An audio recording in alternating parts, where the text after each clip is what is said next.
Ladies and gentlemen, the distinguished author, Mr. Aldous Huxley. Brave New World is a fantastic parable about the dehumanization of human beings. In the negative utopia described in my story, man has been subordinated to his own inventions. Science, technology, social organization, these things have ceased to serve man. They have become his masters. Aldous Huxley's novel portrays a dystopian future under the dictatorship of a world state, where every aspect of human life is controlled, from laboratory creation to the grave.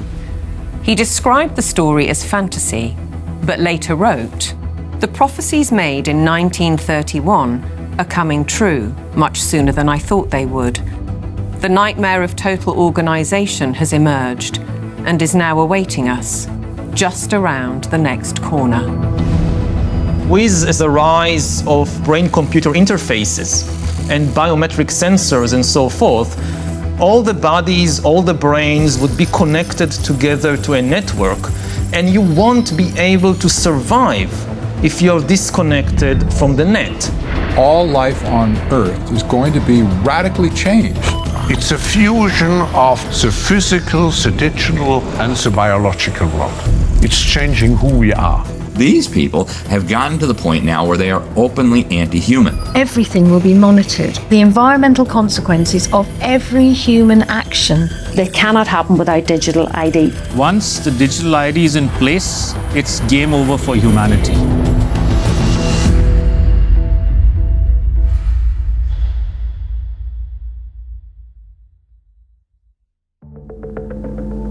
The ideology of a world dictated through science is deep-rooted. Almost a century ago, a movement was established in the United States, preaching that the population should be governed by an elite of selected experts, scientists and academics, rather than democratically elected politicians. They called it technocracy. These engineers and scientists from Columbia University promoted what they thought was going to be the replacement for capitalism and free enterprise. It's not going to be price-based economic system. It's going to be based on resources and energy, control over energy. They thought that science was the answer for everything. They didn't have any spiritual bone at all. You know, they were very mechanistic in their thinking. The definition was clear. Technocracy is the science of social engineering, the scientific operation of the entire social mechanism to produce and distribute goods and services to the entire population. The movement was short-lived, but the principle never died. As we'll demonstrate, a stranglehold on policy and resources has always been the ambition of the powerful oligarchs behind many of today's world institutions. It seems to me that there's a very strong drift in the direction of globalization, of the ultimate centralization of control in the hands of unelected officials at supranational organizations. The lust to control other human beings is a story as old as time. They want all of the resources of the world in their pocket. They do not want you and me to have anything. It's in writing all over the World Economic Forum's website. By 2030, you will own nothing and be happy. That's an oxymoron. If you don't have anything in your name, you ain't going to be happy about it. The World Economic Forum may have called that infamous phrase a prediction, but it translates as a statement of intent on behalf of its global power brokers. The bigger picture is that an attempt is underway now to collapse liberal democracy and replace it with global technocracy. What I call an omni-war is now underway, which is to say that the transnational ruling class is literally, it's not a metaphor, is literally at war with the rest of humanity and has weaponized everything that it can. This is a coup. They can remove the power from the parliament and the legislative branch and consolidate it into a monetary system which has complete control. That control is now entirely achievable because the would-be controllers finally have the tools to execute it. Total surveillance, artificial intelligence, digital IDs, and central bank digital currencies. The potential for social control is gigantic and potentially irreversible. What our experts are describing is a world commanded by an exclusive group of bankers and industrialists, affecting every aspect of our lives. What we eat, what we can buy, where we travel, where we live, and all bypassing democratically elected governments. You could be forgiven for thinking this is a grand conspiracy theory, but please consider this. The term conspiracy theory has become one of the most successful propaganda terms of all time in closing down discussion and debate. It's a thought-terminating cliche, but nevertheless, it's surprisingly effective when you try to calmly present evidence in a factual and reasoned manner.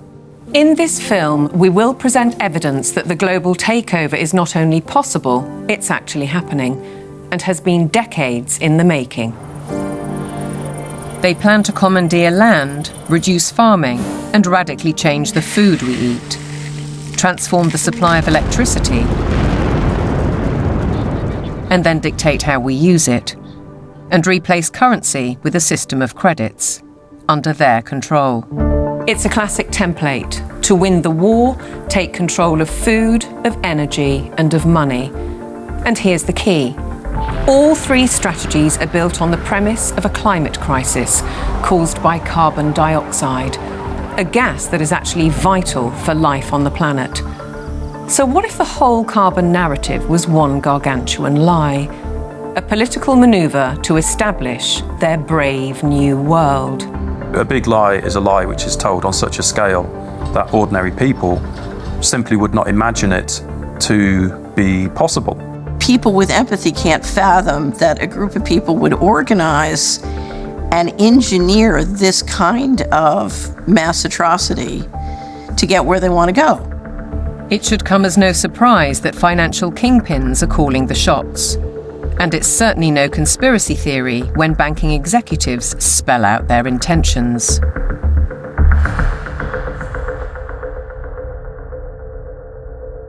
We are on the brink of a dramatic change where we are about to, and I'll say this boldly, we're about to abandon the traditional system of money and accounting and introduce a new one. And the new accounting is what we call blockchain.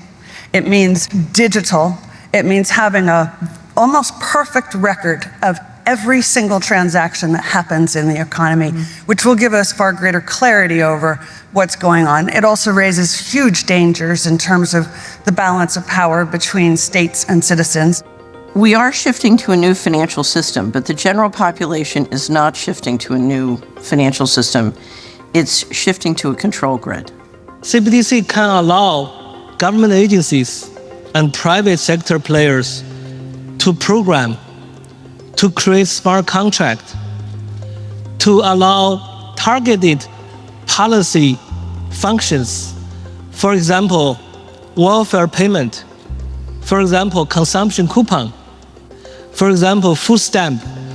By programming CBDC, those money can be precisely targeted for what kind of people can own and what kind of use this money can be utilized. A key difference with the CBDC is that central bank will have absolute control on the rules and regulations, and also we will have the technology to enforce that. They're saying we can control with rules. We don't need currency anymore. And so it's no longer a financial system or a currency system. It's purely a digital concentration camp. It's a slavery system. When Catherine Austin Fitts talks, we should listen. She's a former high-level investment banker in New York and held senior office in the first Bush administration in Washington. There may be 1,000 models of how it could work. But essentially, you will have, whether it's a banking account or a credit card, and it can be turned off and on. So my incentive system is not you go to work and work hard and you get money. My incentive system can be based on how you behaved in the last 5 minutes, on a 24/7 basis. CBDCs, as the name suggests, would be issued by central banks like the Federal Reserve in America and the Bank of England, not by high street banks. They would signal the end of cash, and every transaction you make would be transparent and held on a permanent database. Crucially, under a net zero regime, your carbon footprint could be at the heart of the system. We're developing, through technology, an ability for consumers to measure their own carbon footprint. What does that mean? That's where are they traveling? How are they traveling? What are they eating? What are they consuming on the platform? So, individual carbon footprint tracker. This can be the infrastructure for a carbon credit system. It's totalitarian control, and if people don't become aware of it now, it's going to be too late to backtrack from this. It's a ratchet system where it's very difficult, if not impossible, to backtrack. But why is now the time for change? Because the system is in crisis. It entered crisis in 2019. Mark Carney, he talked quite openly about how the international monetary and financial system had entered profound crisis and was effectively on its last legs. If you study the history of how the central bankers designed technocracy, essentially when they created the Fed, they said, look, this can't last forever. We're going to need, at some point somebody's going to get hip to this game. We're going to need another system. And I will say this because I used to be part of that group. I was born and bred to be a central banker. They plan ahead hundreds of years in advance. Predictably, the money brokers seem to hold all the cards. As a subtext, does the ruling class need to protect itself as artificial intelligence threatens mass unemployment? And what will happen to our existing assets if the banking system is collapsed and money disappears overnight? In an unknown future, one thing is certain. Digital IDs are essential to the project. If they become compulsory, data on every detail of our lives will be monitored, stored, and monetized. Nothing, but nothing, would be private. For younger people, often it's the case that they like technology, they're completely au fait with it, they enjoy it. So they don't see the dangers that technology can bring because, like a drug dealer does, you feed people, low levels of drug where it's all fun. And then later, when you have them addicted, you feed the hard stuff and that destroys their life. So in a similar way, all of this technology is currently pretty much nice, but when the central bank digital currency comes in and the control comes in and the censorship systems, then the younger people will realize all too late in many cases that they've walked themselves into a trap.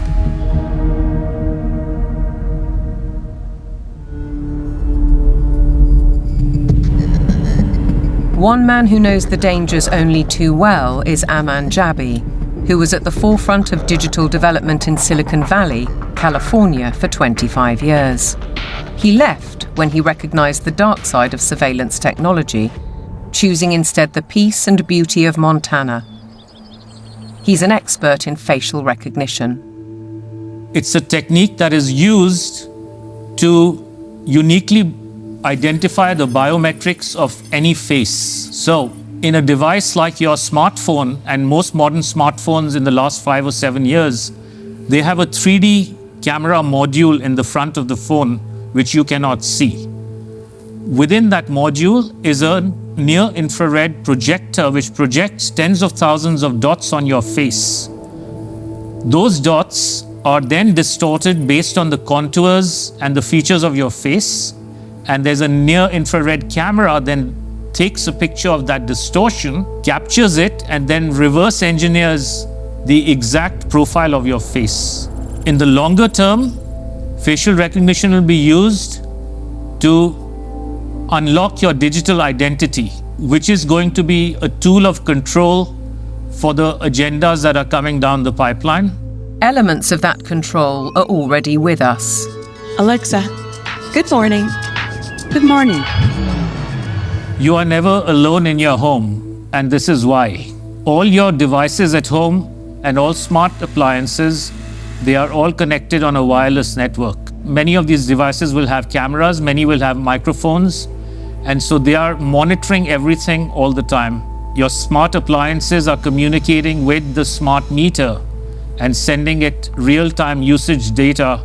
If there's a Ring camera also in your home, a mesh network is formed and all your devices are being tracked within the home, its location, its usage, and all the data is going to Amazon servers. When you leave your home, all modern vehicles are connected to the internet, so your automobile is being tracked all the time. When you're going under a string of smart LED poles and smart LED lights on the highway and in the streets of your towns and cities, those form a wireless network and are tracking your vehicle. They are tracking all the devices on you, from smartphones to smartwatches when you're walking on the streets. So data is being collected 24/7 continuously on every human being whenever you are within these wireless networks. And it's obviously not good for health also because of all the electromagnetic radiation. In the long term, the plan is to pretty much lock up humanity in smart cities, which is kind of a superset of a 15-minute city. They've sold all the state and local governments and countries that smart cities are about sustainability and the good of the city. But in reality, the language from the UN and WEF and their white papers is all inverted. So, air monitoring is really about limiting mobility and no car ownership. Right? Surveillance, control via LED grid is why the smart lighting is there. Water management is about water rationing, noise pollution is about speech surveillance, traffic monitoring is about limiting mobility, and then, of course, energy conservation is all about rationing heat, electricity, and gasoline. Another concept one should be familiar with is called geofencing, and think of it as an invisible fence around you, where you cannot go beyond a certain point. And that will be related to your face recognition, digital identity, and access control. Your smart contracts, SoftBrick can turn off your digital currency beyond a certain point from your house. Our world has been turned into a digital panopticon. That means you can be monitored, analyzed, managed, and monetized. Surveillance capitalists are already making billions of dollars selling our information to big corporations, because this kind of detailed knowledge enables them to predict and influence our behavior. Worse, our children are being exploited. There are a lot of board games and other games that are already in the market and have been for over 2 years that have cameras inside and underneath these LED screens that are observing and scoring and emotionally calibrating the faces of all the children. So are all the iPads that they use in schools. They're all manipulating children's behavior by what they display on the screens. And child data is big business. There's a concept called social impact investing, which people should read up on. If your kids are in schools, they are already being traded on Wall Street in real time. They can bet on groups of kids whether they're going to be successful or not, whether they're going to become computer scientists or environmental engineers. So children have become essentially a commodity and have been for years with this system. And once it's fully in place, it is going to be used to fully control the behavior of children as well as how they behave with respect to, diversity, equity, inclusivity, etc. The Chinese have already gone one step further. Classrooms have robots that analyze students' health and engagement levels. Students wear uniforms with chips that track their locations. There are even surveillance cameras that monitor how often students check their phones or yawn during classes. These sensors pick up electrical signals sent by neurons in the brain. The neural data is then sent in real time to the teacher's computer. We've been drawn into this digital spy network in the name of convenience, connectivity, safety, and especially entertainment. The 3D world of cyberspace creates virtual lives that are often more exciting than reality. Why is this technology being developed? It's all for the culmination of this digital prison from which there will be no escape after all the switches are turned on. The critical switch would be the introduction of those digital IDs and central bank financial control, a world of zero trust. Zero trust is based on a simple principle. Never trust, always verify. Zero Trust is a protocol that is implemented by cybersecurity companies. And what it really means is we don't trust you, and you have to prove who you are all the time, 24/7. So think of it as going from a world of implicit allow to default deny. In tomorrow's world, once Zero Trust is implemented in, say, retail, everything will be behind plexiglass doors with a 3D camera, and it'll only be unlocked through your digital identity and facial recognition if you have the available carbon credits in your digital currency. If you've reached the limit of your allowance, it could be access denied. This would apply to fuel, to travel, to meat and dairy products, to clothes and other consumer goods. Because everything in life could be valued by its carbon footprint. Even access to the internet could be denied. So the new world of Zero Trust is really a world of locks. It's like an inverted prison. You are supposedly free to roam about, but everything you want to access is behind lock and key.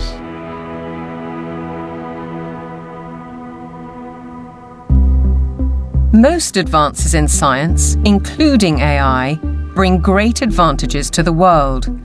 They can enhance and improve human endeavor in almost every walk of life. But you don't have to be a scientist to see the flip side. They're constantly monitored by facial recognition cameras that are able to instantly put a face to a name. Now the Chinese are also ranked, given a mark out of a possible 950 points. For now, the number is a sort of bank credit rating, keeping track of everyone's spending habits. It may seem scary, but it's just like that here. We're used to it, and anyway, we don't have a choice. If you think this couldn't happen in the West, ask yourself why so many cameras, smart poles, and 5G networks are being installed in your neighbourhood. In London, the police are using facial recognition surveillance. Sainsbury's is already experimenting with AI. Thank you for waiting. The cabinet will now be opened. In UK railway stations, surveillance is being tested to collect travellers' data. And in Oxford, these barriers were installed by the council under its so-called 15-minute city plan.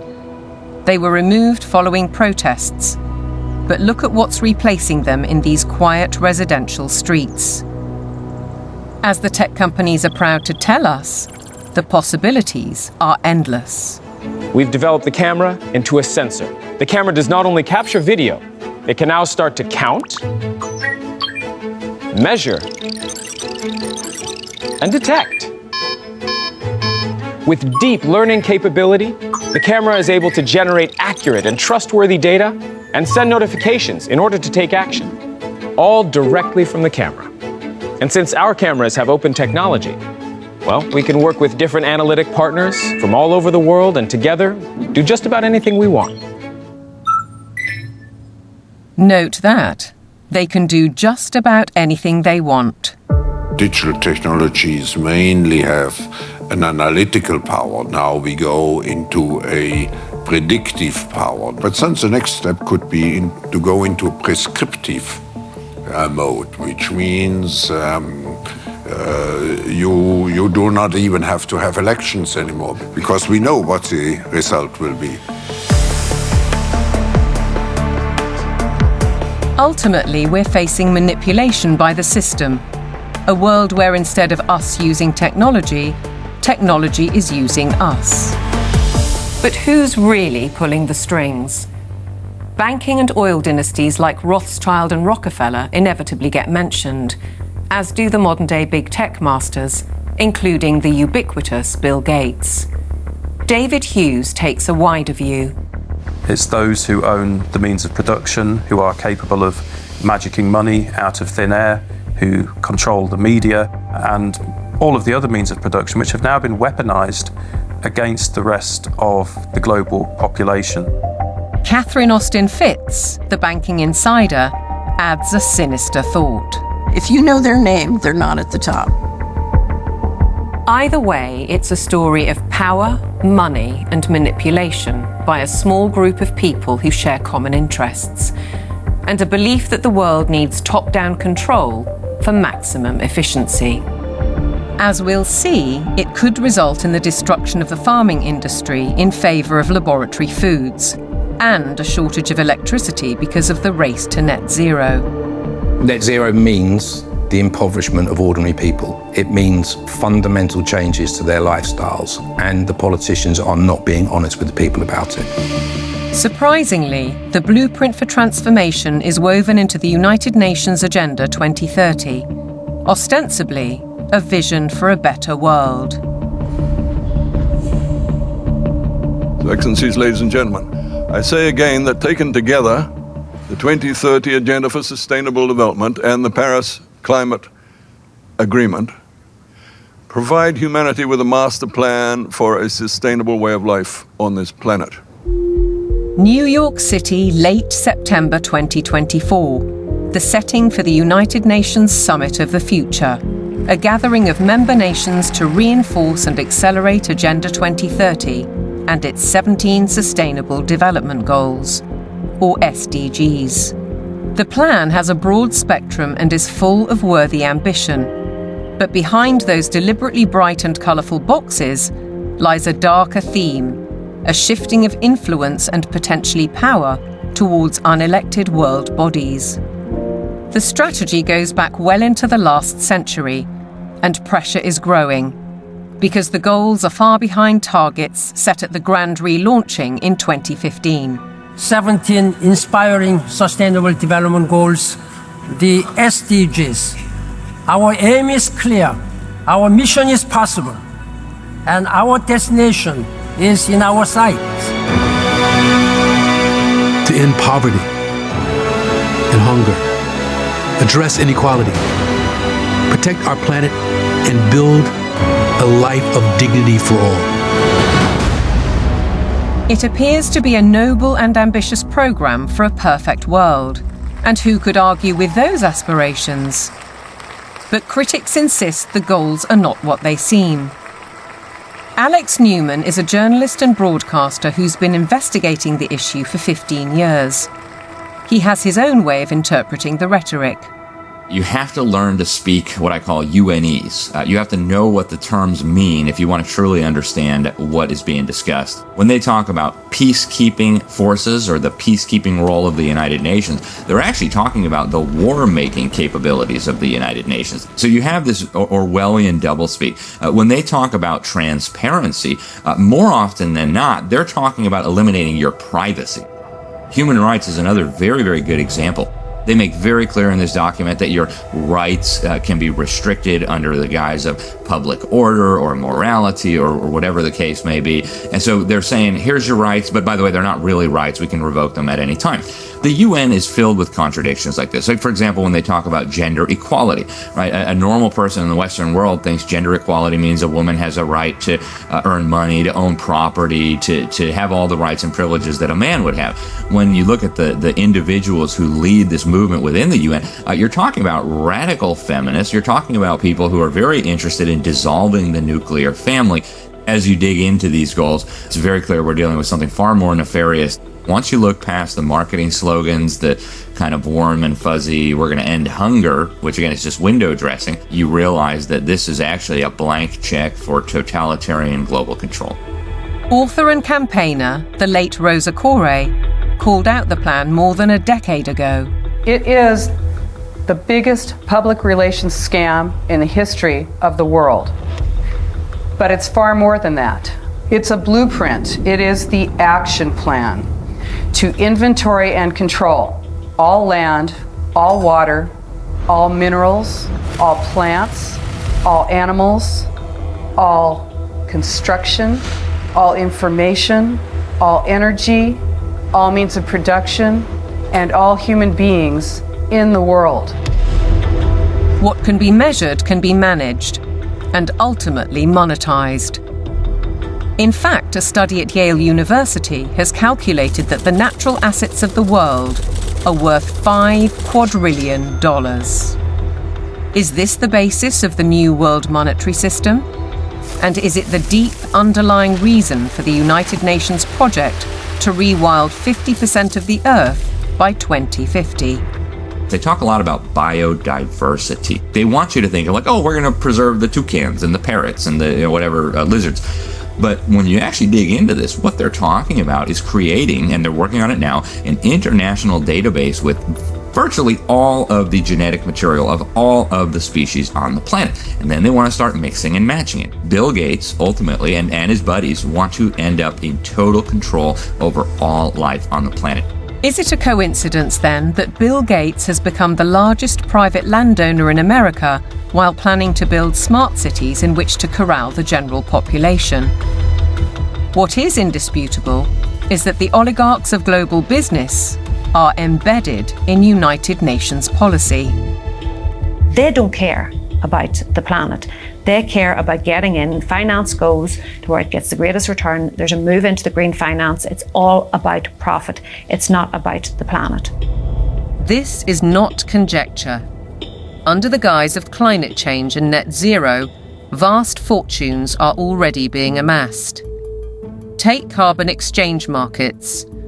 Companies emitting excess carbon dioxide can buy credits from businesses that are carbon negative.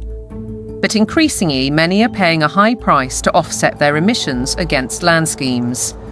Grasslands, forests, conservation projects, and so on. Some legitimate, others not so. Either way, the brokers and middlemen get rich, while having no impact on actual carbon emissions. We've also seen the emergence of natural asset companies, whose name says it all. They identify the asset and then issue shares in that asset out of thin air, essentially. And they can sell it to financial institutions, asset managers, sovereign wealth funds. And then they go public and have an IPO, and that funding is, they say, meant to preserve the natural asset. But elsewhere, they say that their main purpose, like so much else, is to generate profit for shareholders. It has nothing to do with preserving the environment. That is literally just the talking point they think will stick and sell. We're all in it together. We got to save the planet. So let's allow the bankers to create a new racket that makes the natural world collateral. So if everything in nature is to be traded on financial markets, setting a value on the land we walk on and the air we breathe, why do we, the public, have no say? There's no route that an ordinary person can take to make a representation to United Nations. So it's fundamentally undemocratic. What it has done is build relationships with billionaires. Right from the start, the rich and powerful have enjoyed undue influence in the UN's inner sanctum. In fact, the Rockefeller family part-financed its headquarters in Manhattan. To hand you, Mr. Lee, my father's check. Thank you, Mr. Rockefeller. Between them, the Rockefeller family has funded hundreds of organizations and, as a consequence, spread their authority on civil society, institutions, banking, education, and global politics. The Rockefellers always believed in world governance. In the 1950s, their Special Studies Project report declared, "The UN stands finally as a symbol of the world order that will one day be built." In 1973, David Rockefeller co-founded a non-governmental organization which still carries international power today, the Trilateral Commission. Its stated objectives revived technocracy and in turn planted the seeds of the UN's Sustainable Development Agenda. They said at the time that they were going to create a new international economic order. It was all over the literature. The goal of the new international economic order was not to get richer in the sense of money. They knew even back then that eventually the fiat currency system of the world was going to disintegrate. So the goal became to actually capture the physical resources of the world. All wealth historically has come out of the ground.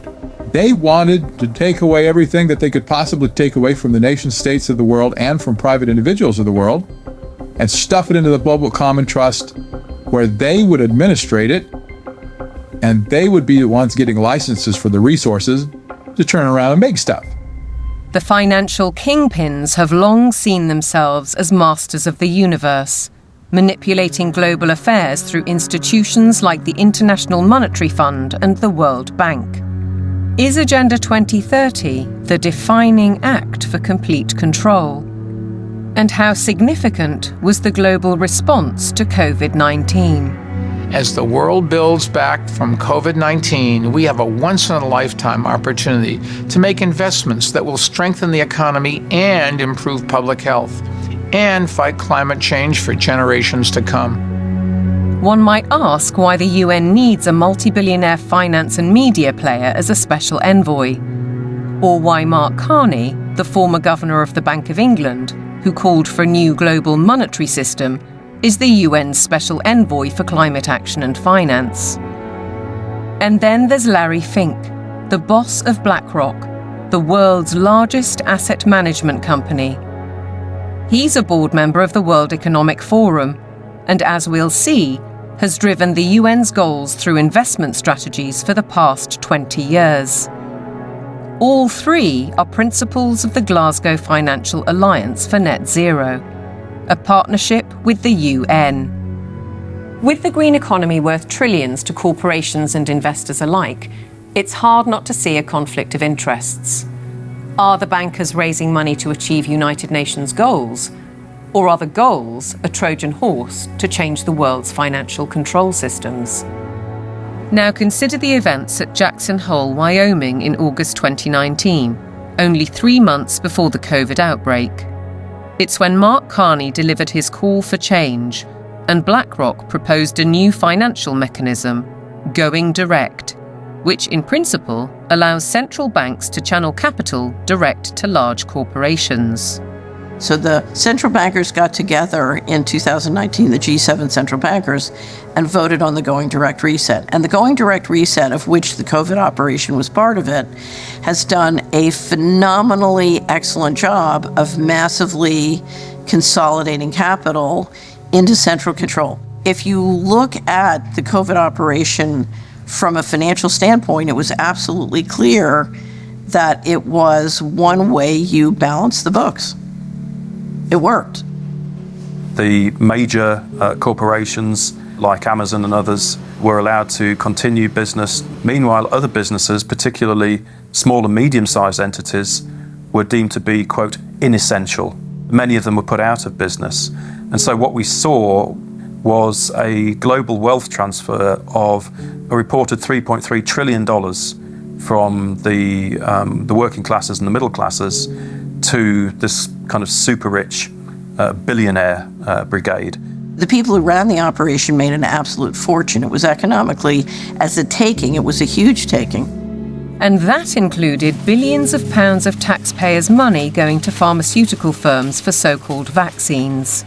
Whatever the truth around COVID, Dr. Hughes says the response deployed dangerous elements of social control, what he calls weaponized deception. We see techniques of shock and awe being applied through the lockdowns, techniques of isolation, making reality seem strange and threatening. All of this helps to depattern the mind. These are all well-known military tactics. Look them in the eyes and tell them you're doing all you can to stop the spread of COVID-19. Stay home, protect the NHS, save lives. These are, in fact, very nasty and very vicious techniques which were deployed against the public of multiple countries at once.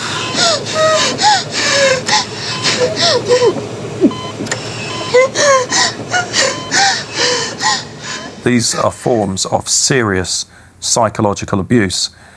I think once the public starts to understand that, there's going to be a very severe pushback against everything that's happened.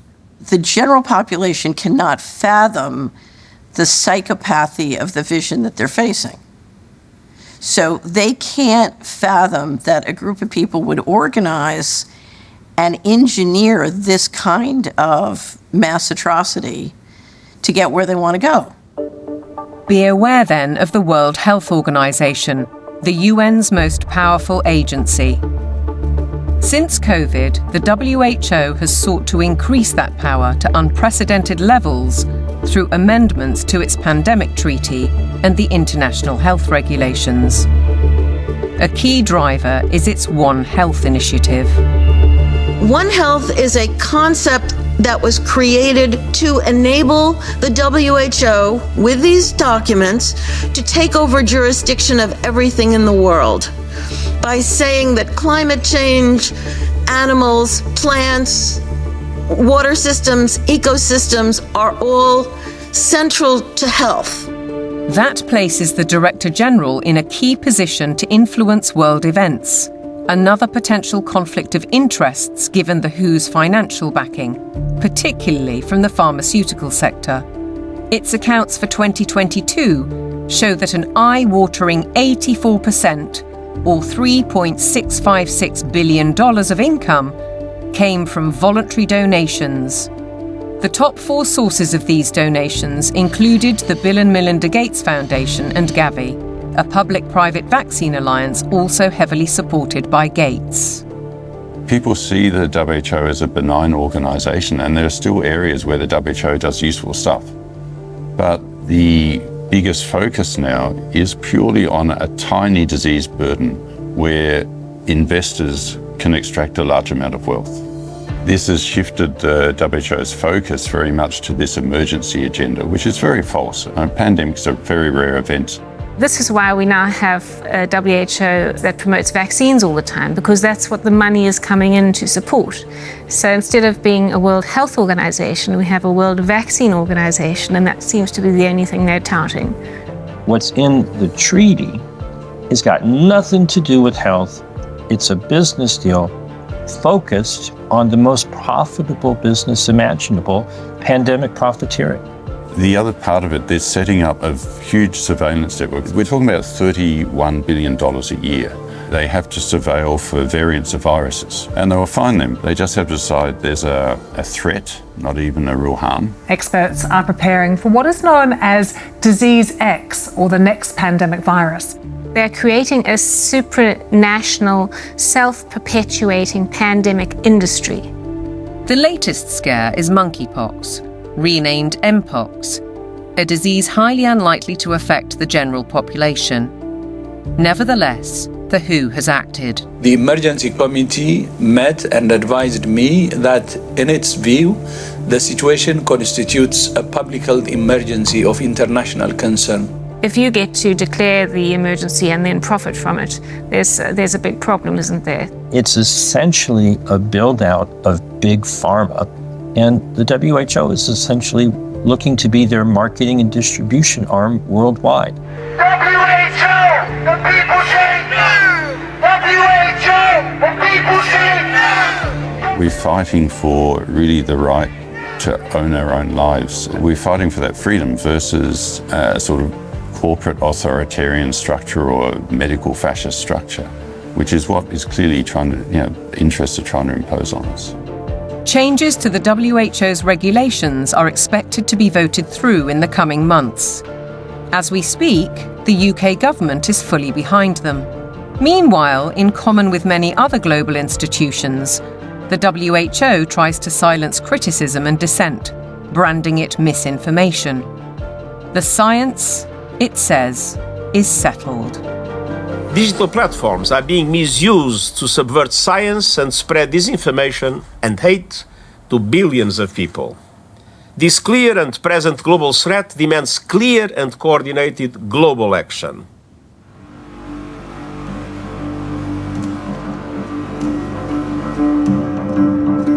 I have a little rule of thumb for diagnosing a centralization scam. If we can detect 1, a propagandized global crisis, 2, admitting only global solutions, and 3, with dissenting voices viciously silenced, then we know with absolute certainty that we are dealing with a scam. Control, dictate, eliminate debate, the hallmarks of a totalitarian regime. And nowhere is the cold ambition of corporate dominance more evident than with the World Economic Forum.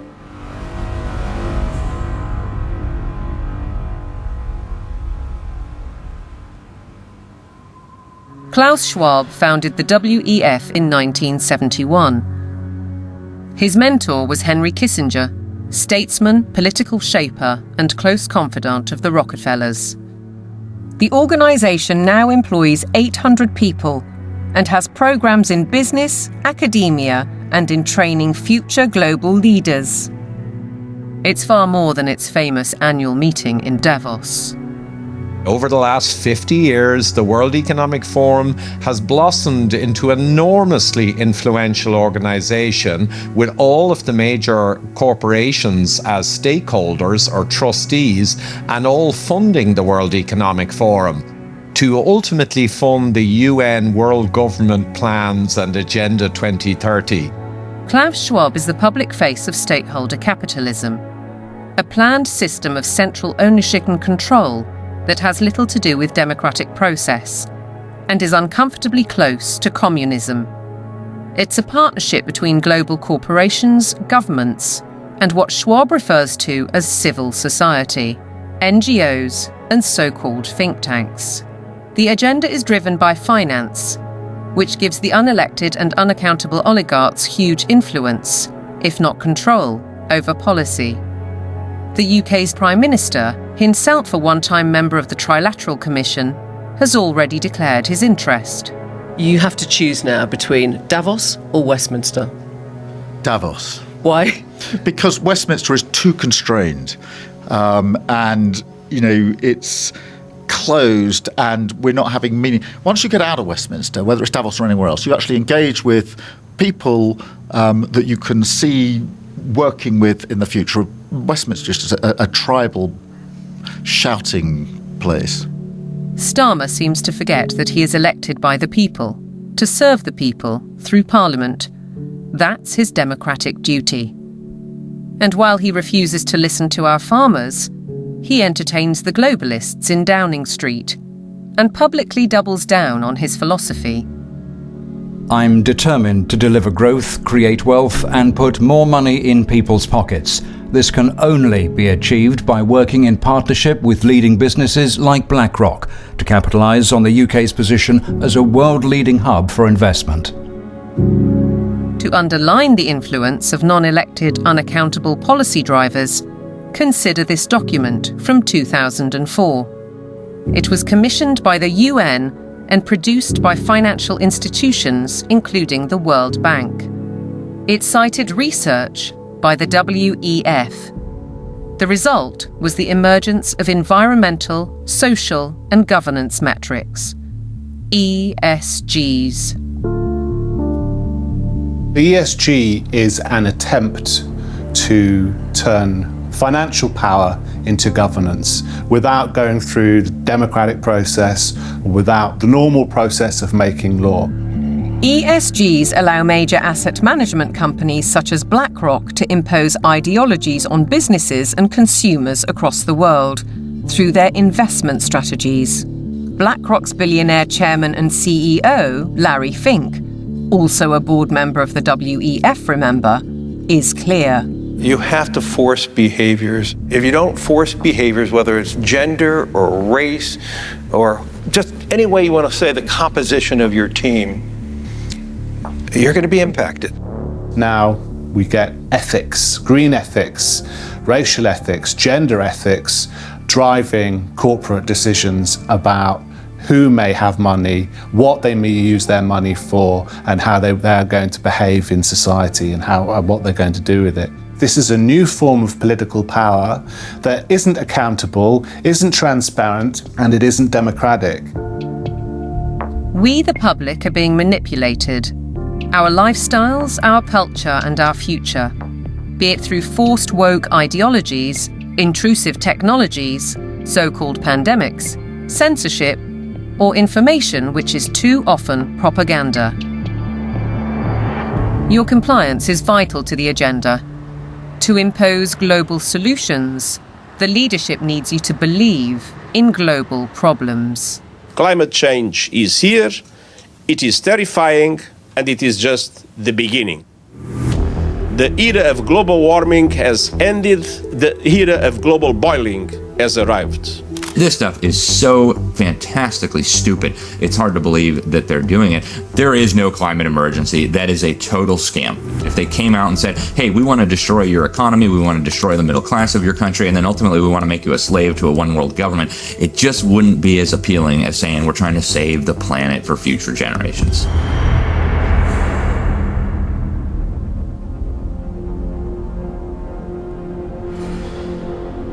(2024) with the hottest day on record and the hottest months on record, this is almost certain to be the hottest year on record. And the masterclass in climate destruction. Statements such as that are amplified by emotional footage from all over the world. But is any of it true? I do not think there's a climate crisis, and I base that on all the evidence and the climate data sets that we build to answer questions just like that. We actually use satellites to monitor the global temperature, the true global temperature of the atmosphere. And we find there is a rise. It's about 1.5 degrees per century, which is certainly something that's manageable and the Earth has seen before. Compared to the 19th century, which was about the coolest century in the past 10,000 years, we're warmer. But we're about the same as we were 1,000 years ago, and certainly cooler than we were about 5,000 to 8,000 years ago. John Christie is a highly regarded climate scientist who developed the measurement of accurate temperature records using satellites. His evidence is critically inconvenient to the climate change industry. I'm not popular in most of the climate community, that's for sure, because much of the climate community depends on climate model results. Tens and hundreds of millions of dollars have gone into that industry of climate modeling, and I show, well, you folks have failed. But yet they prop up the entire political world that tends to support this. In 2017, I came to work and there were 7 bullet holes in our office suite. And so some people are pretty upset that the evidence that we build and show that can stand the test of time and can stand up to cross-examination is just not going along with their issues and their desires. So let's consider these statistics on the Earth's atmosphere. 78% is nitrogen, 21% oxygen, other gases make up less than 1%, and carbon dioxide accounts for a mere 0.04%, the majority of which is natural. Can man-made CO2 really be a problem? Roy Spencer and I are going on the assumption that all the warming that you see is due to carbon dioxide emissions. And so we find that that's a pretty modest warming. But see, that's a big assumption. Mother Nature is able to warm up the planet without extra CO2. And so we are just saying the worst case scenario is this warming of about 1.5 degrees. And that's certainly not a catastrophe at all. On the contrary, carbon dioxide is vital for the world's survival. The greater the concentration, the better plants grow. In fact, according to NASA figures, the world has become 14% greener in the last 40 years.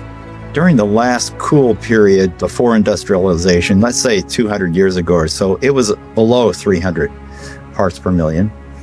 And during the ice ages, it was even lower. And that's a dangerous level because plants struggle to survive when the CO2 is at a low level. And so the biosphere becomes less diverse and less available to support the animal life. So low CO2 is not good for the planet as a whole. Where is the logic then behind the UK's decision to spend £22 billion on facilities to capture carbon? The greatest controversy of all revolves around readings from ice cores.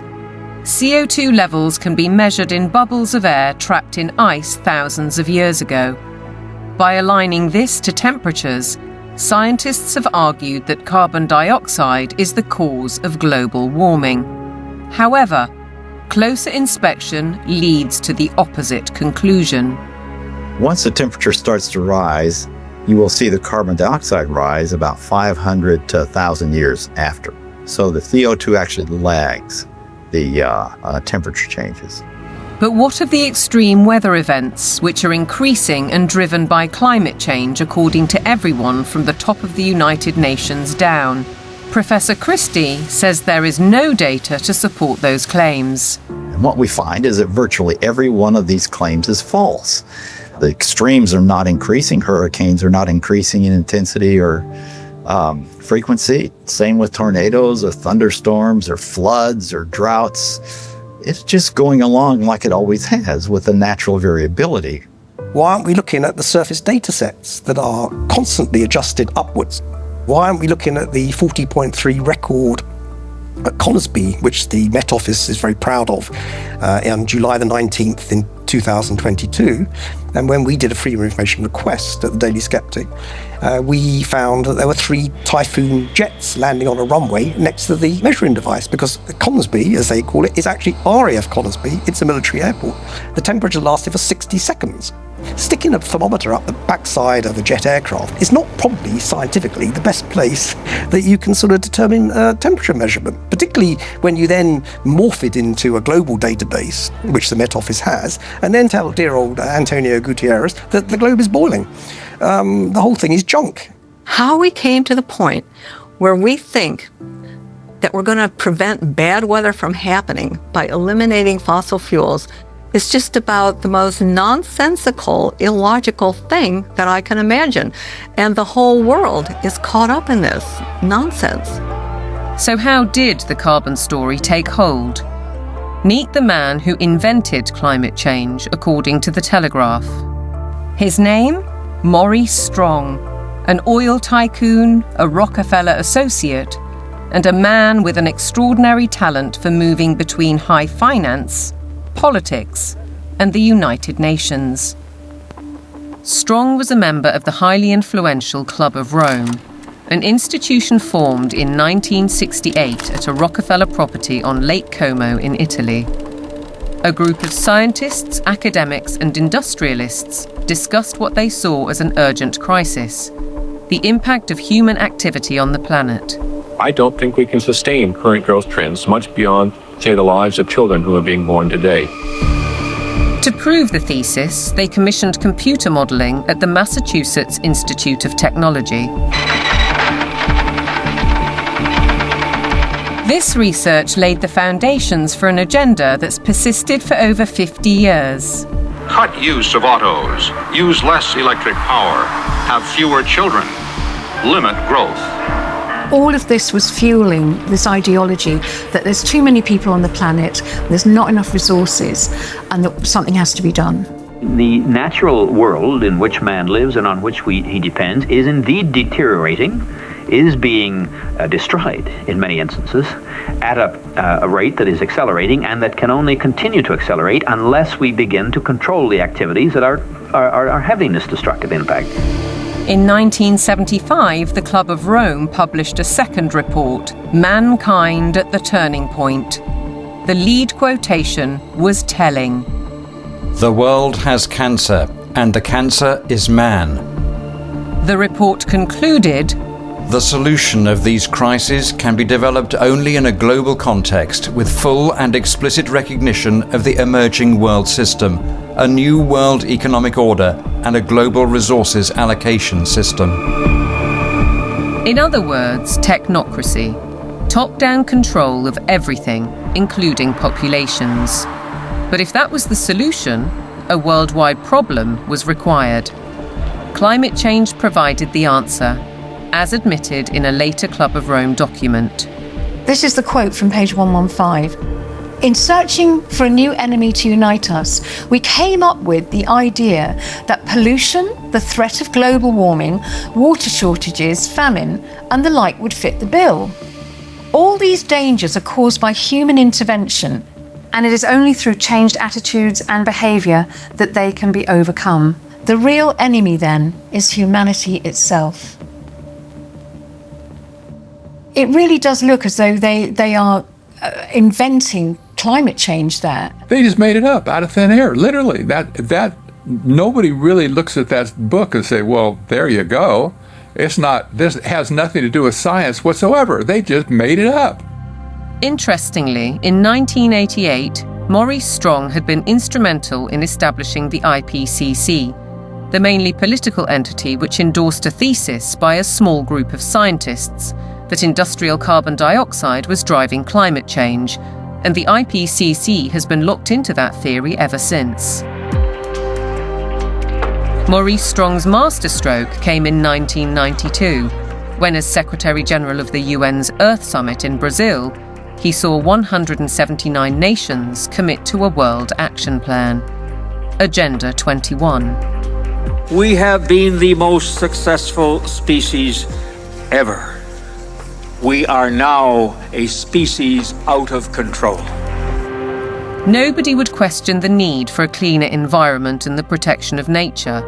And Strong's legacy lives on through the Kyoto Protocol, the Paris Accord, the current Agenda 2030, and the worldwide push for carbon net zero. But there are questions on his motives and his connections. He was behind the first financial carbon market and a founding director of the World Economic Forum. Surely a conflict of interests with his involvement in the IPCC. A skeptic might ask why nearly all research grants in almost 40 years have gone on developing IPCC carbon dioxide theories, while anyone who raises questions is ridiculed, cancelled, or has their career stalled.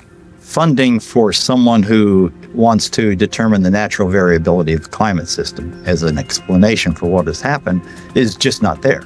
I mean, the government is very clear that they want a catastrophic story.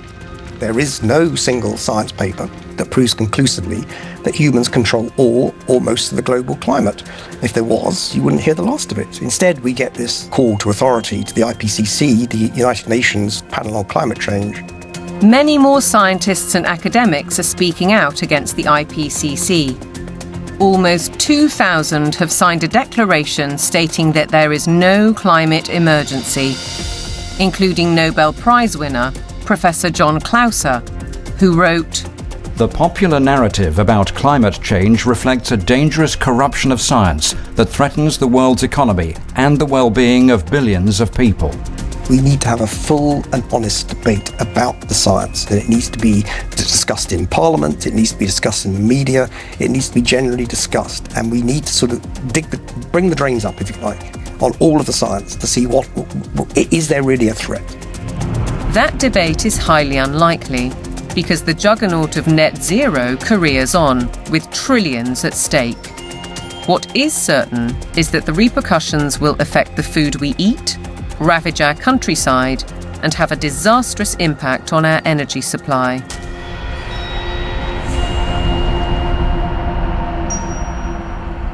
If you cannot set a credible course for net zero with 2025 and 2030 targets covering all your operations, you should not be in business. Well, net zero is insanity. It's pure insanity. I mean, the idea that you can remove 85% of the world's energy, which comes from hydrocarbons, within less than 30 years and replace it with the sunbeams and the breezes. It shows a complete lack of economics, societal effect.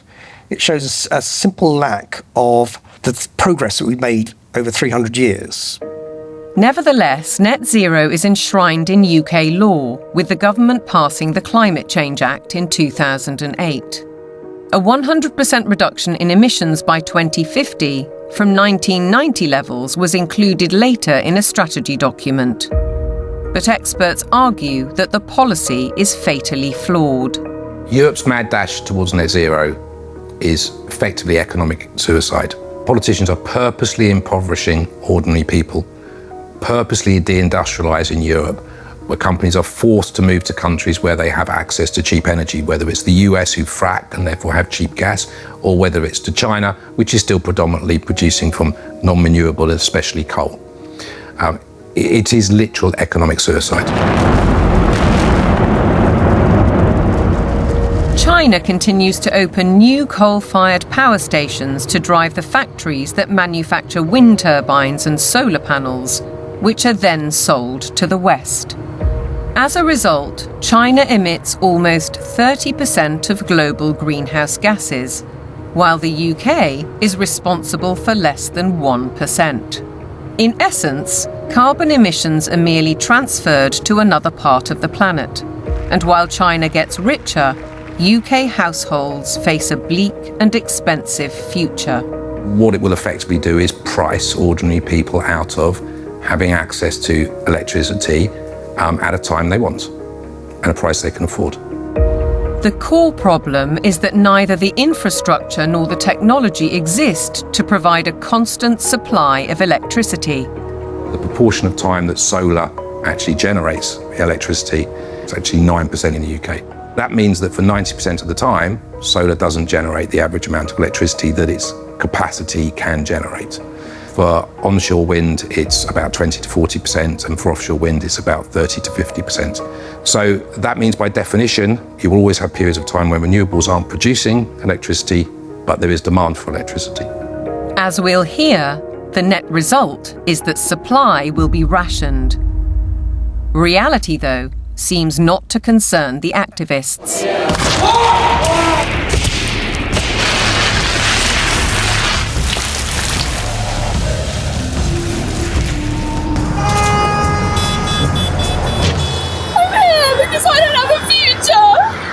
I look at some of these hysterical youngsters and some of the hysterical oldsters as well, screaming about the climate is collapsing and all that sort of thing. And you think you haven't got a clue what would happen if you removed hydrocarbons. You haven't got a clue. You'd be back in service, like probably your ancestors were. You'd be skivvying on the land, in big houses with warlords, calling themselves aristocracy and all that sort of stuff. You want to go back to that? Fine, get rid of hydrocarbons.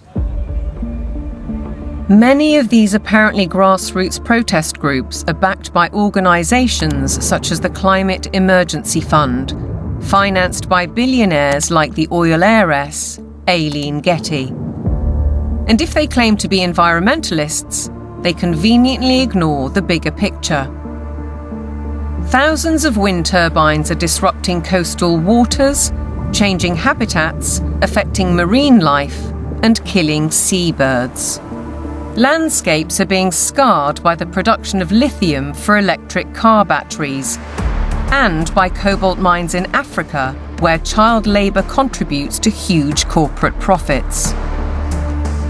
How does the loss of thousands of square miles of farmland to vast solar parks meet the UN's biodiversity goal? And how helpful are wind turbines when they're blotting the landscape visually and through noise pollution, and disrupting wildlife in the air and on the ground? The glorious mountain terrain of southwest Wales is a stark example. It's a landscape breathtaking in its beauty, untainted and largely untouched by humans. A haven for wildlife, a place where life runs its natural course. Yet this is what's planned. Mega turbines designed for offshore, reaching 700 feet into the air and dwarfing the hilltop forests. Planning permission is being sought for the so-called Bryn Cadwyn Energy Park. If you put one in the valley floor, it would be standing some 40 metres above the valley floor, so above the horizon. But they're not putting them in the valley floor, they're putting them on the top of the hills. So it'll be standing some 600 odd metres above sea level up there, casting a shadow over our solar panels. Justin Cotter lives right in the centre of the proposed development. He's fighting to preserve the countryside he loves. And across the mountain, Jason and Josie Barker are equally aggrieved. It feels very much like it's exploitation, using the climate crisis narrative as its supporting evidence, so it feels like it's being abused in a tremendous way, and there's going to be a lot of destruction done in the name of doing good, which really just seems utterly backwards. And if we really want to protect nature, then some of the best way of doing that would be to leave it well alone, especially in the wilder places, and let it flourish. We certainly found that being here.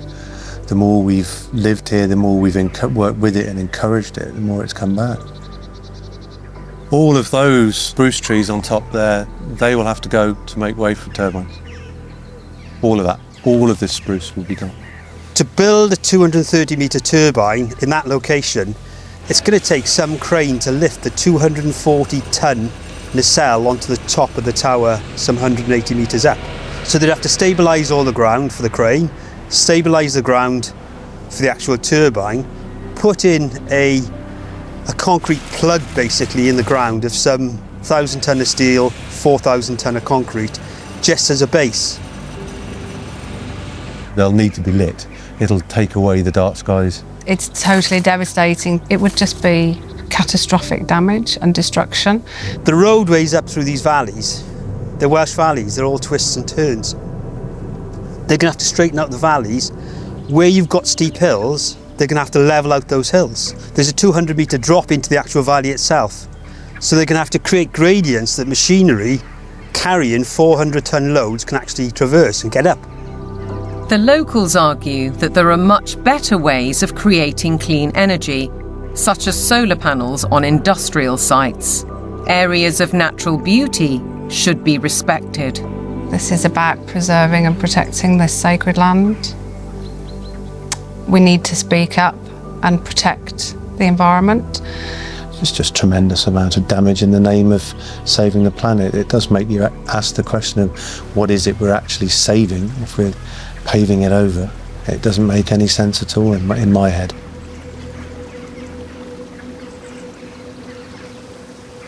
The proliferation of turbines and solar panels certainly seems at odds with protecting biodiversity, and experts argue that the economics simply don't add up. If we are going to go on to full net zero, we not only have to change our electrical system, but we have to change the other 66% or more of the rest of our energy needs as well. So we need to triple the amount of renewables just to cover our present electricity generation. And then we need to triple again to cover all of the other usages like, transport, space heating, and industry.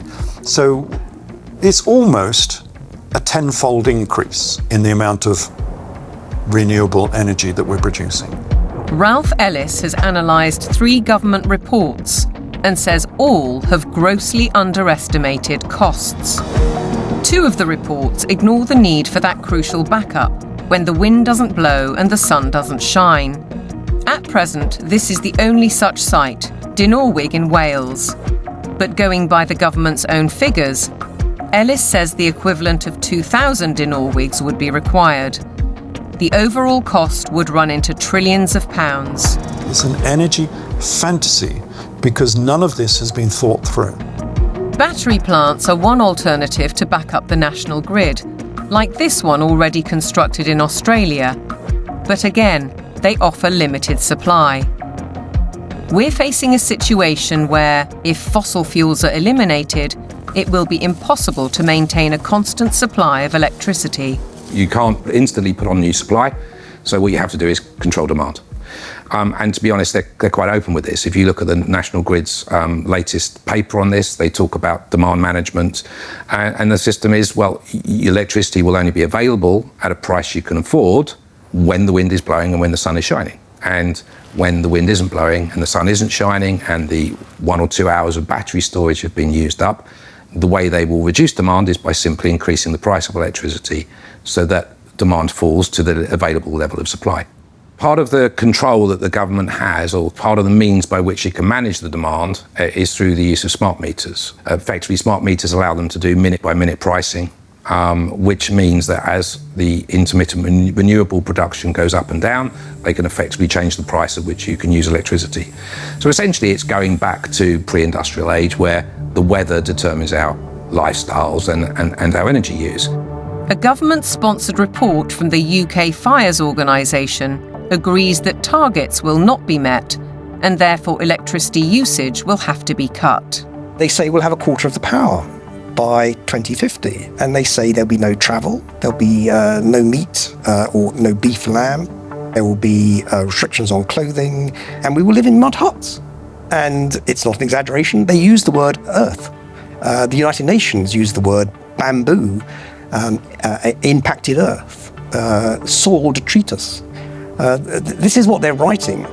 But what of the claim that renewable energy will be cheaper? Not so, says Derek Bertelsen. We can also look at the accounts of these renewable energy companies. And what we see if we look at those is that the cost of production is considerably higher than the market price of electricity. And therefore, without these subsidies, these renewable companies would go bust. Ironically, the anticipated reduction in supply comes at a time when demand is about to skyrocket, with the explosion of surveillance systems and artificial intelligence. BlackRock's Larry Fink predicts that by 2030, data centers will use 30 times more power than a single city. Where's that power going to come from? Are we going to take it off the grid? What does it mean for elevated energy prices for everybody else if it's that? I think it's going to represent some huge societal questions that we have not addressed, the negative side. Forget about the use of it, but just the generation of it is massive power. If the race to net zero will affect our energy, it could also have a devastating effect on our food, as global policies and the march of corporations accelerate.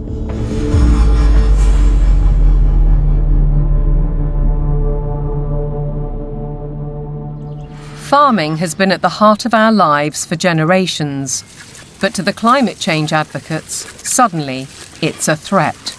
A lot of people have no clue that agriculture contributes about 33% of all the emissions of the world.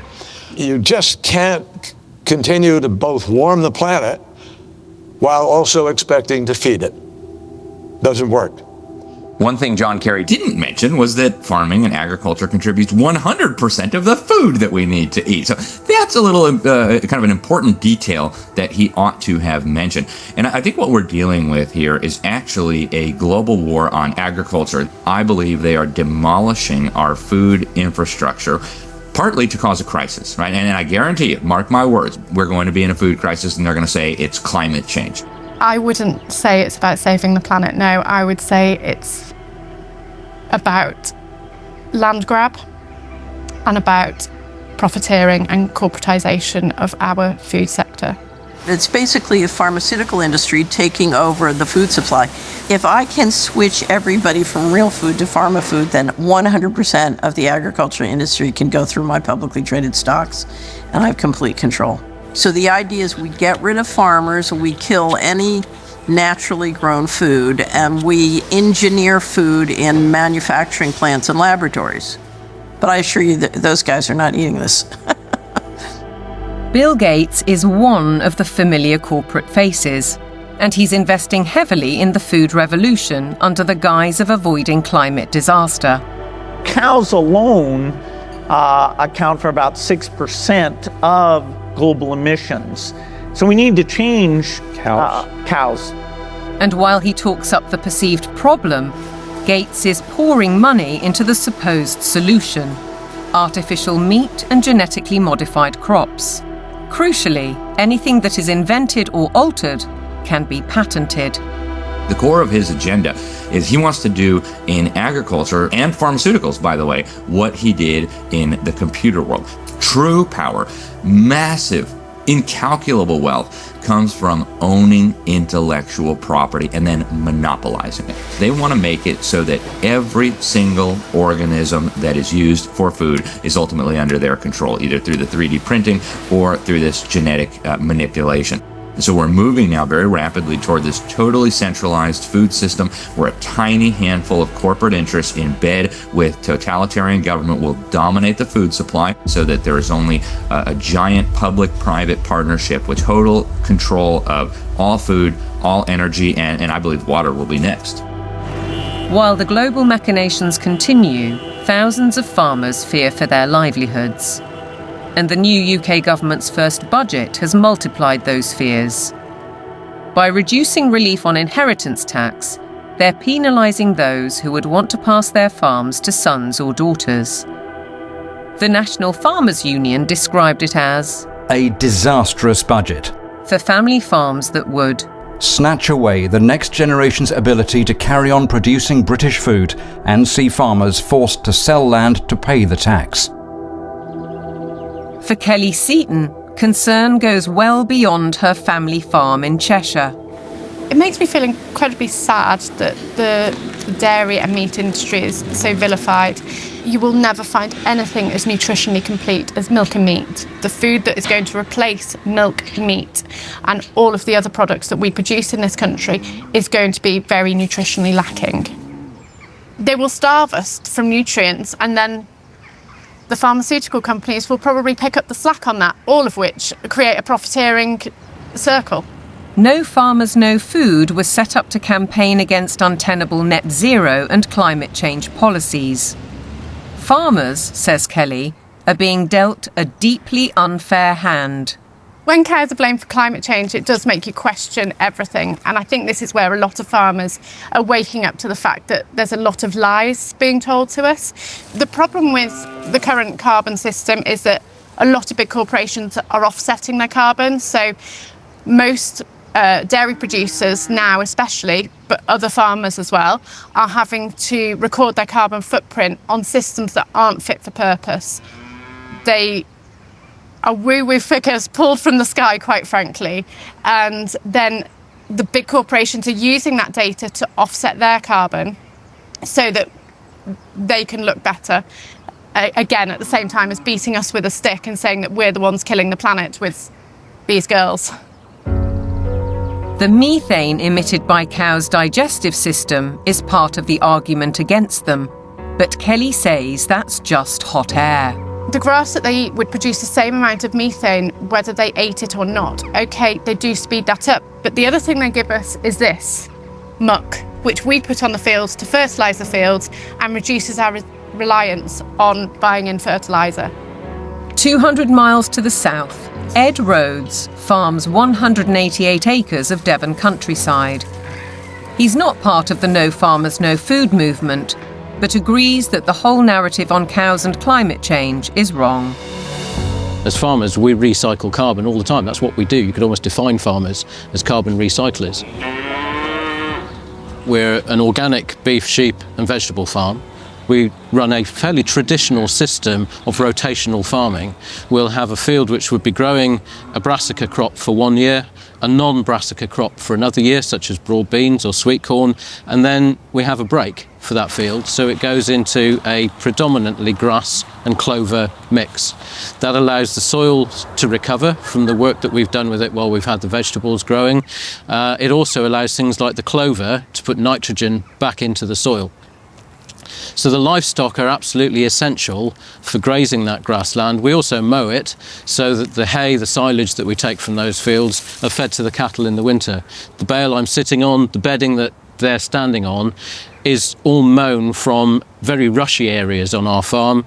The animals then dung onto that. We compost that. That gets spread onto the land primarily where we're growing the vegetables to put the fertility in, and that's what then produces our crops. If you remove livestock from the system, you have no system. Farmers like Ed Rhodes work with knowledge and passion, but still have to comply with a labyrinth of government rules and regulations, including carbon monitoring. And now land itself is under threat. Corporations such as British Airways are buying farms to plant trees for carbon offsets, while other areas are being declared sites of special scientific interest, restricting or even preventing use for crops and livestock. And then there's the United Nations SDGs. Goal 15. Protect, restore and promote sustainable use of terrestrial ecosystems. Consequently, rewilding programmes are impacting farmland across the world. In the UK, for example, the government is planning to set apart 1,200 square miles for wildlife habitat by 2042. That's an area almost as large as Cornwall. And in America, dams are being removed and river courses reopened, disrupting water supplies for crops. Goal 13 states, take urgent action to combat climate change and its impacts. As a result, the Dutch government plans to close 3,000 farms to meet EU emissions targets, drawing widespread protests. And in Denmark, farmers face paying £80 for every cow they own in a world-first tax on meat. Goal 7. Ensure access to affordable, reliable, sustainable and modern energy for all. One result: cultivated land is disappearing under vast solar parks. How does this square with the UN's biodiversity goals or even ending hunger? Maybe they're questions for Ed Miliband, the UK's Secretary of State for Energy Security and Net Zero. He's cleared the way for a huge solar park on prime farmland in East Anglia, an area big enough to site 1,745 football pitches. It's a crime to take food productive land out for solar panels which are unrecyclable, potentially not that productive going forward, and not feed the planet. It is absolutely catastrophic. We've gone from being 78% self-sufficient in 1984 to now less than 60% self-sufficient. I think it's about 54%, which I think is set to fall even further this year.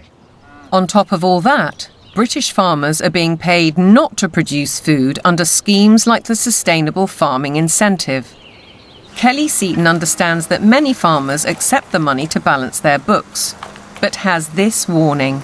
When you look at how many farms are selling up, how many arable farms are struggling, we're walking into food shortages, and I think we're going to end up eating more processed food, maybe lab-grown meat, and I think that's part of the plan.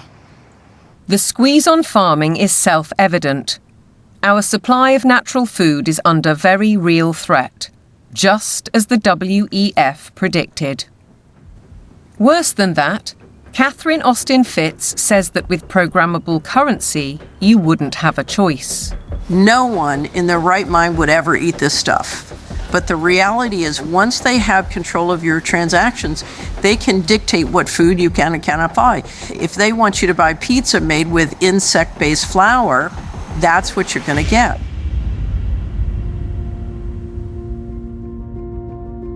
There's an energy crisis.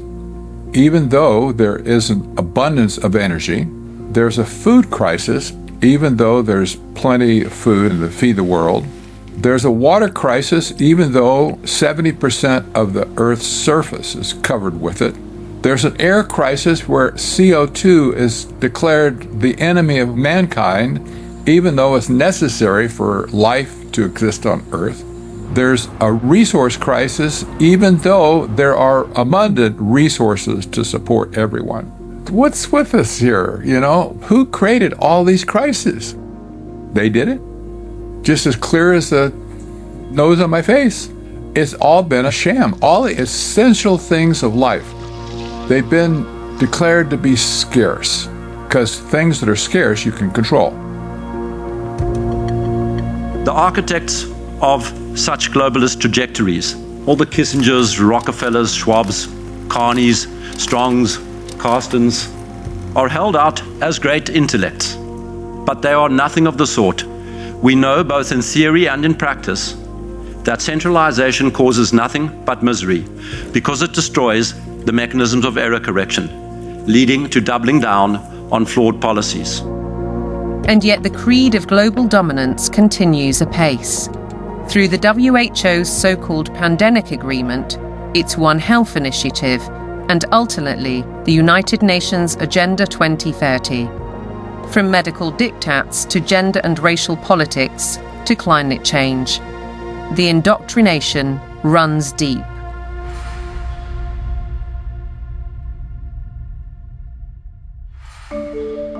Local councils have been sucked in by the tentacles of global power, encouraging them to spend vast amounts of time and taxpayers' money on climate schemes, without challenging the rationale.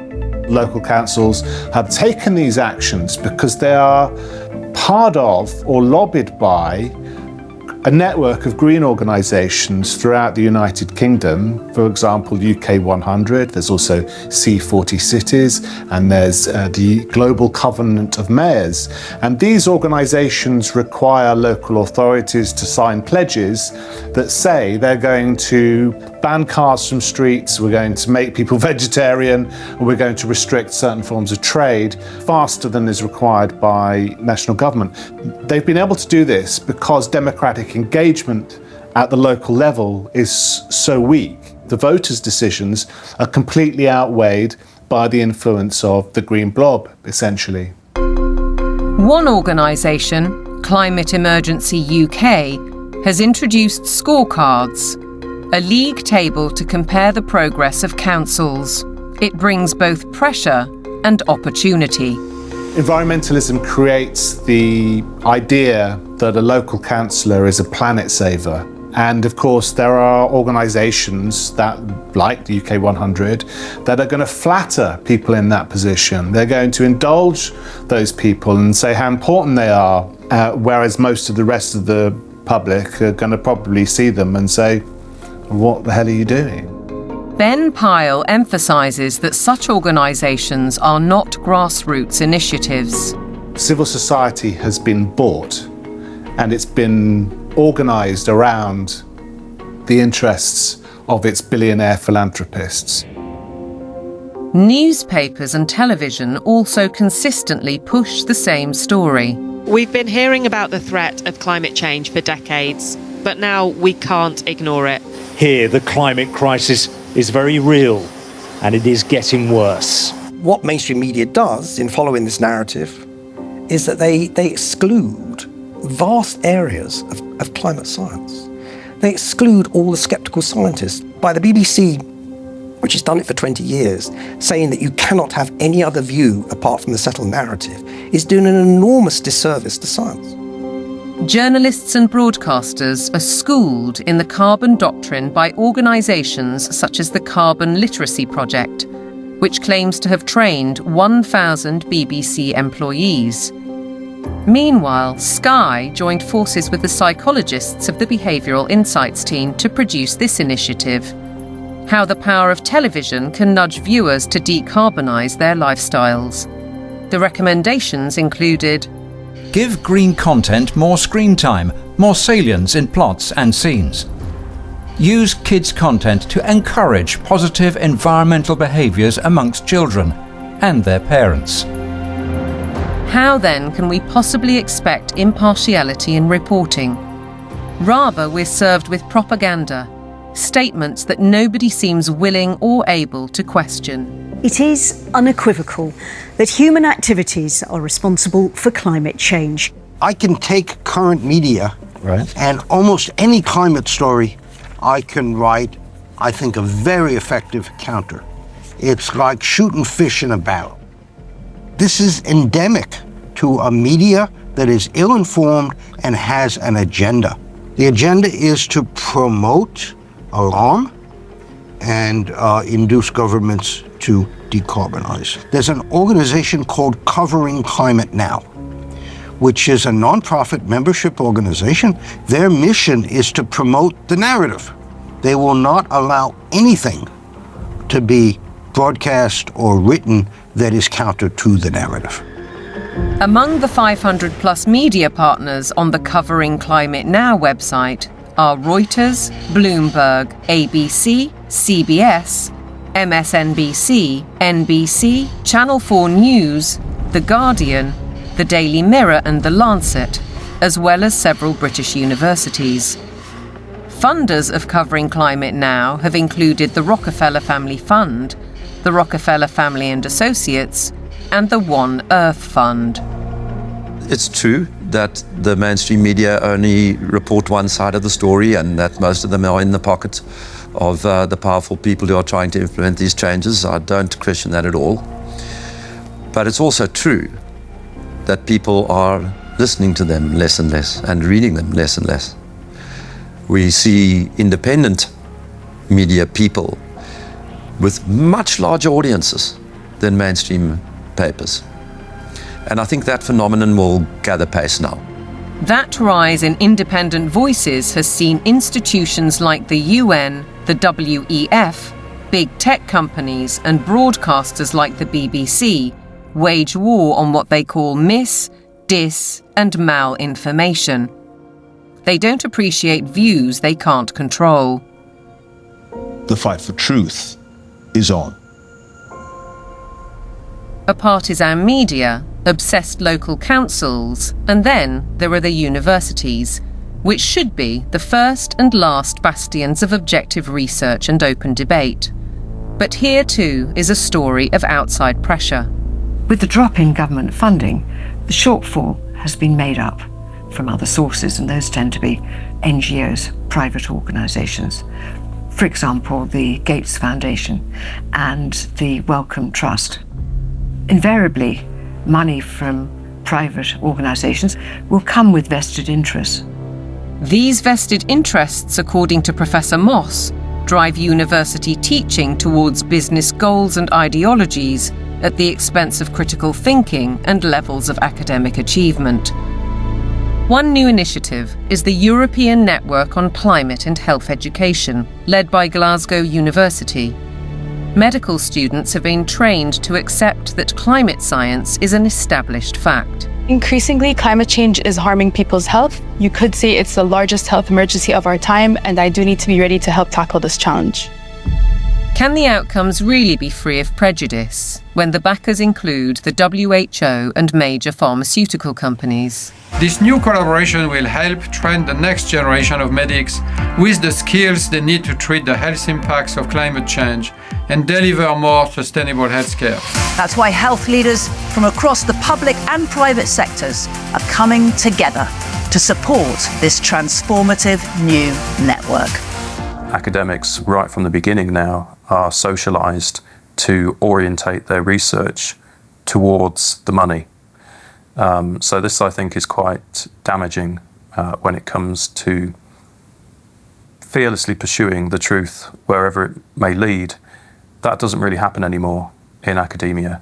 It's more about pursuing the money wherever that might lead. It makes me feel distraught. It makes me feel that the whole purpose of university learning has been subverted. The influence and ambition of big business, the mission creep of so-called woke thinking, the cancel culture, the suppression and smearing of those who dare to question. Shockingly, the conditioning starts in the youngest of minds.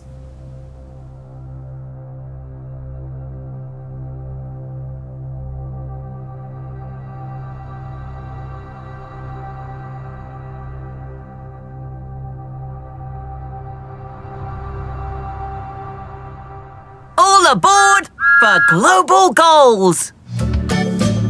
This year, Thomas and his friends have teamed up with the United Nations. The world of young children is supposed to be one of innocence and joy, but it's been permeated by the global ideologies of the United Nations. If you go to goal number 4, it deals exclusively with education. And when you think education, recognize they're talking about indoctrination. The Sustainable Development Goals.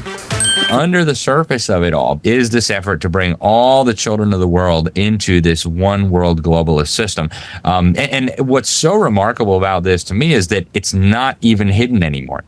Take part in the global movement to save our world from being destroyed. How will you fight climate change?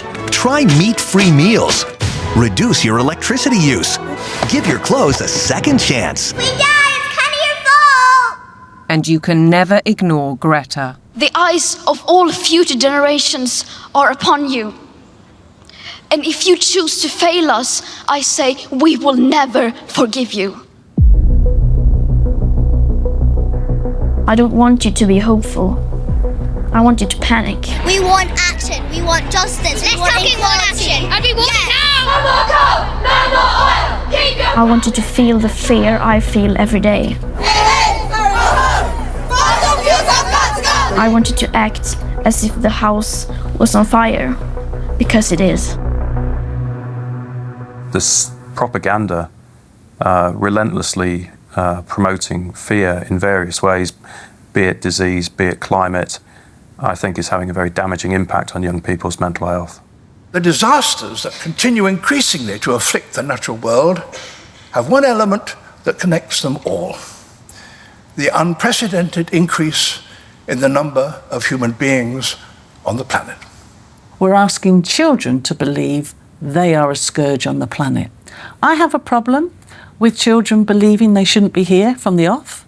How are we ever going to encourage them to have strong mental health and emotional well-being if they believe that their birth is a disaster for the planet? That's not encouraging them to be productive citizens who are making an active contribution to society if they've got to apologise for their very existence.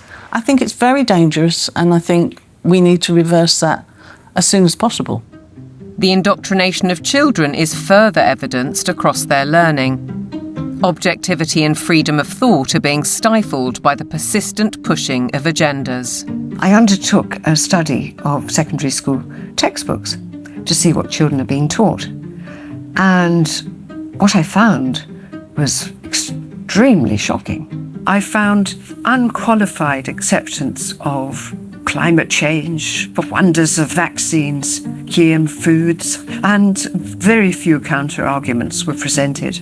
If you cannot produce this information that's in the textbooks, you cannot succeed in the school system. If a student undertaking a geography exam, for example, doesn't talk about man-made climate change, then they're very unlikely to hit the top marks.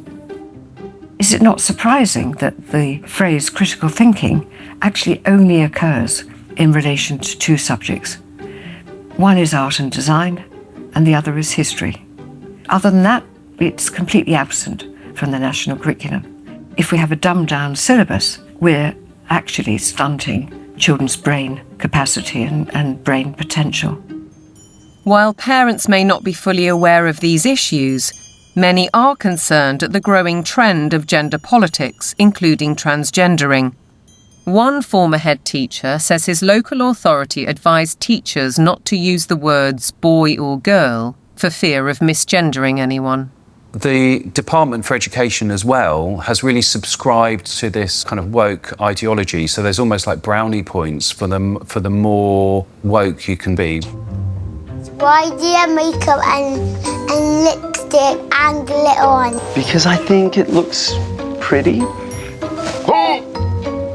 You don't think it looks pretty? What schools have done is employ third-party agencies to deliver material for which the third parties most certainly have a vested interest in. And I wouldn't have a problem if it was I'm there in school to ask children to accept me as I am. That's fine. We all need to be tolerant and liberal in a diverse society. My problem is that what they're actually doing is more a form of evangelism, which is this is who I am and you might be too. In my heart, I've always known that I'm a girl, Teddy, not a boy, Teddy. I wish my name was Tilly, not Thomas. Language carries so many meanings and messages. And if schools are encouraging social transitioning, that's not a neutral act. That's a significantly impactful act.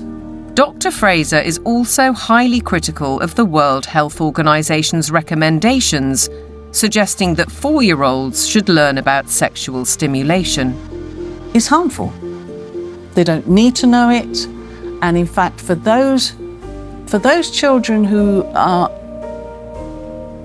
perhaps victims of adult abusers, how will they ever know the difference between what is happening within the home if they're encouraged to also explore that part of themselves within a school curriculum? What do we do with an organisation like the United Nations or the World Health Organization if we take our orders from them about what is suitable education for our child? How do we say, no, we're not doing that, we want a change? Teachers are sent on courses to embrace the diversity dogmas, and many buy into them. But Fairclough says that those who don't keep quiet for fear of reprisals. it's a dereliction of duty. It's a dereliction of their legal as well as their moral duty to safeguard children against harm. I can certainly say I feel very let down by the teaching profession because I am not hearing people speaking out on behalf of the children. A one-world dictatorial education, a dumbing down in the classroom, fluidity of gender, the impact of technology. Are our children being groomed for a life in the digital prison? Today, nobody has any idea what to teach young people that will still be relevant in 20 years. As computers become better and better in more and more fields, there is a distinct possibility that computers will outperform us in most tasks and will make humans redundant. And then the big political and economic question of the 21st century will be, what do we need humans for? Or at least, what do we need so many humans for? Do you have an answer in the book? At present, the best guess we have is keep them happy with drugs and computer games. But this doesn't sound like a very appealing future. A chilling forecast, and one which echoes Brave New World, in which the oligarchs did indeed provide drugs and entertainment so that people learned to love their enslavement. Yet there are even darker clouds on the horizon, the spectre of transhumanism. In a sense, it is that final piece of the puzzle. If you want to gain total control over everyone and everything, then you actually ultimately need to be able to implant technologies inside human bodies. And that's exactly what's taking place. Artificial intelligence, the metaverse, near space technologies, and I could go on and on. Synthetic biology. Our life in 10 years from now will be completely different, very much affected, and who masters those technologies in some way will be the master of the world. These modern technocrats seem wedded to science and technology at the expense of our human spirit and ingenuity. They aspire to a data-driven world which is robotic and predictable in every sense, with no room for creativity or individual choice. But if the goal is, and always was, population reduction, maybe they're right on track. We feel too afraid to have kids because we feel that we're heading towards civilization breakdown. People under the age of 35 are more likely to report climate change as a reason not to have children. I've decided not to have kids to do my part for climate change. If I don't think the future is worth anything, then I'm not going to have children. If I think it is worth something, I will have children. I think these ideas have spread like bad viruses, and there's been a lot of investment in promoting some extraordinarily weak ideas. Sitting at the top of all of these very bad ideas is one giant one, which we can call anti-humanism.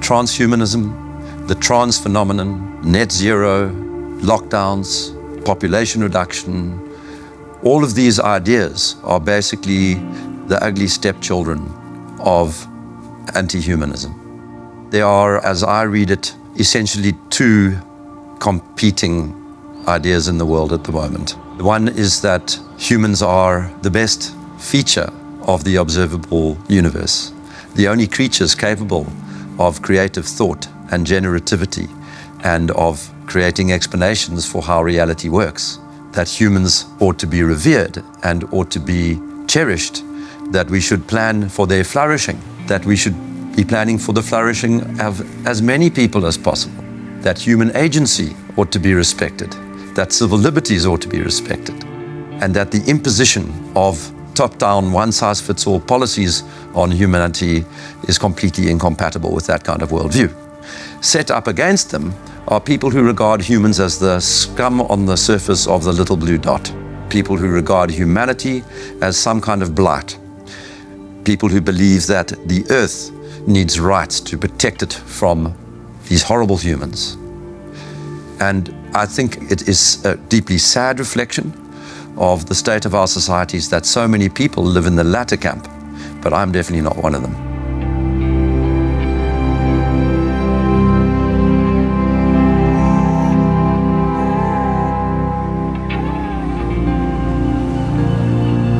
We can all stand up to tyranny. We can and must fight for the things that truly matter. The people we love, the fairness we'd like to see, and the personal freedoms we'd like to experience.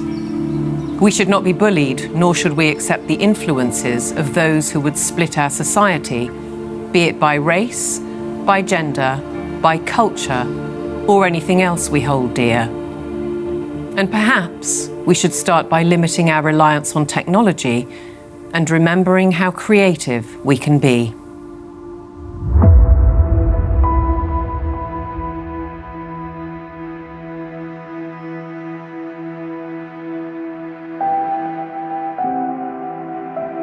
Once you've seen it, you can't unsee it. You can't go backwards. So what that means is that over time, more and more people are starting to see this now. The powers that be have no choice but to keep pushing forward for their global technocracy.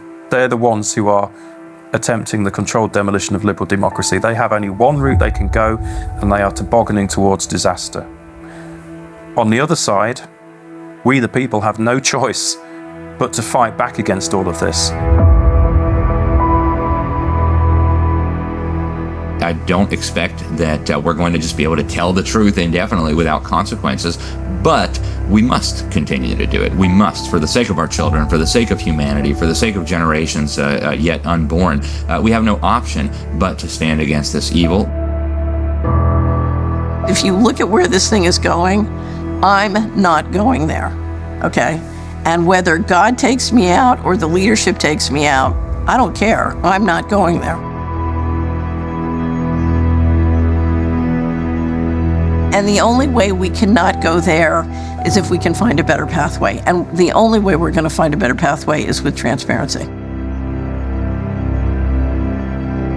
If I want to live as a virtuous human being, I need to live amongst people that are free. And if one understands that one mustn't live on their knees, even if you have to die on your feet, you must share truth, because truth is the weapon for free people.